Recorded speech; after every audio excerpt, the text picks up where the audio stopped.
Isang mapagpalang araw sa ating lahat. Ako po si Zarina Espaloma at nang ilalahad ko ang aking natutunan sa Daily Devotion sa June 20, 2024 na pinamagatang applicable pa ba ang first fruit ngayon. So, ang scripture natin ngayon is Proverbs chapter 3 verse 9 to 10. Ang sinasabi dito is, honor the Lord with your wealth and with the first fruit of all your produce. Then your barns will be filled with plenty and your vats will be bursting with wine. Sa Tagalog, parangalan mo si Yahweh sa pamagitan ng iyong mga kayamanan. At mula sa iyong mga pinakamainam na ani, siya ay iyo ring handugan. Sa gayon, kamalig mo ay laging nag-aapaw. So, sinasabi dito na pag nagbibigay ka sa Panginoon, mas lalo kang pagpapalain ng Diyos. So, dito may pinakita si Pastor Russell na about sa first fruit. No? Pag sinabing first fruit, hindi siya requirement. Under siya ng Old Testament. So, dito is, ang first fruit is cultural, not biblical. So, diba sa church, pwede siyang i-cultural. May mga gawin ka sa church pero hindi siya biblical.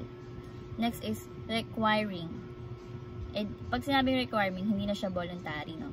So, hindi siya requirement, siya ay voluntary sa New Testament.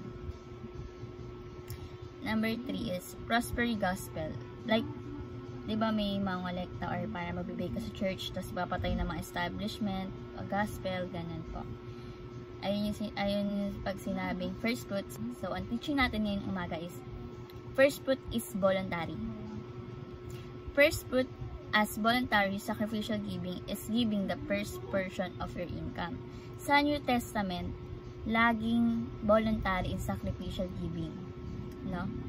At ang pinakamainam na portion ng income mo. Kumbaga, first portion ng ng ating income. Di ba pag nag-work tayo, parang yung first portion is ibigay natin. Diba? Ibigay natin sa Lord. Sa pamamagitan ng pagbibigay sa church, diba? Sa mga organization like that. Second is, first fruit as voluntary sacrificial giving honors the Lord. Kapag nagbibigay tayo, dapat voluntary and sacrificial giving. Dapat masaya tayo sa ginagawa natin. Yan.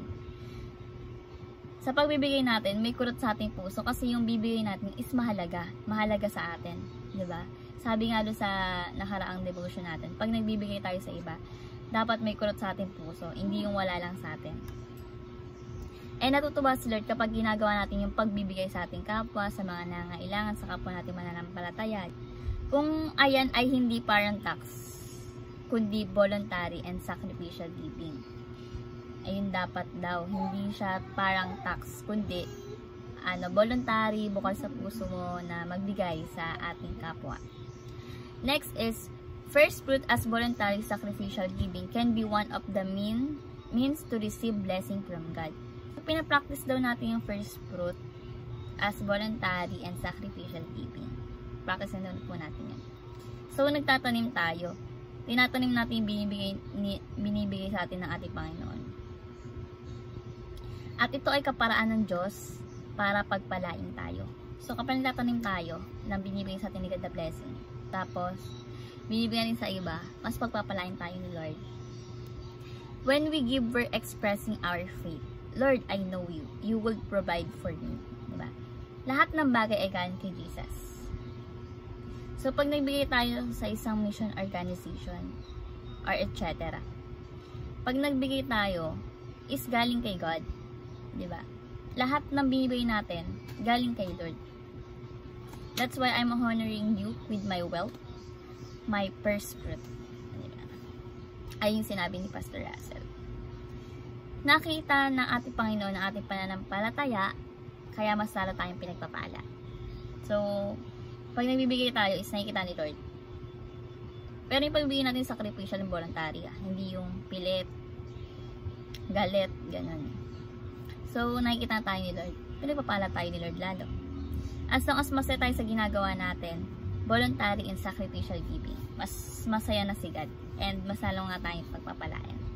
So, ang ating application na mayasabay natin is number 1, practice sacrificial giving as the way of thinking and honoring the Lord.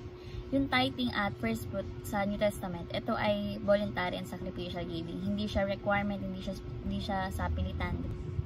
Sa pag-practice natin to, saying, Lord, thank you. Lahat na meron ako is galing sa'yo. Diba pag may nangyari sa buhay natin na pinagpapala tayo ni Lord, is sasabihin natin, Lord, thank you. Thank you, Lord. Ang sarap sa pakiramdam kapag sinasabi natin yan. At mas matutuwa ang Panginoon kasi ipapasalamat tayo sa Kanya. Next is, practice sacrificial giving as the way of being a channel of God's blessing. Practice natin sacrificial giving kasi gusto natin maging daluyan ng pagpapala ng ating Diyos. Kung sakim tayo is hindi natin sure kung dadaloy ba sa atin yung pagpapalang ibibigay sa atin ng ating Panginoon.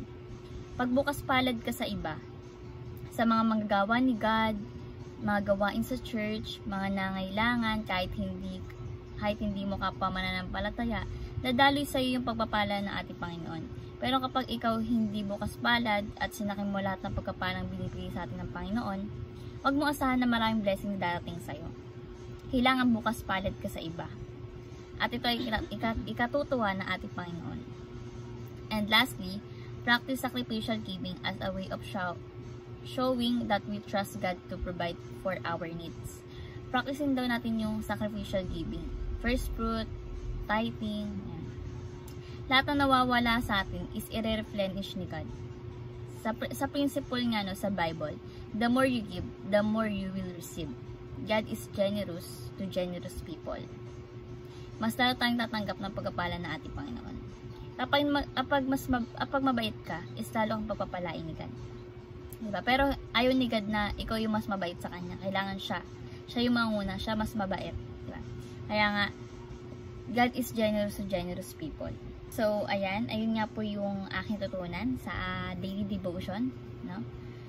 Applicable pa ba ang first fruit ngayon? At ang scripture ngayon is Proverbs chapter 3, verse 9 to 10.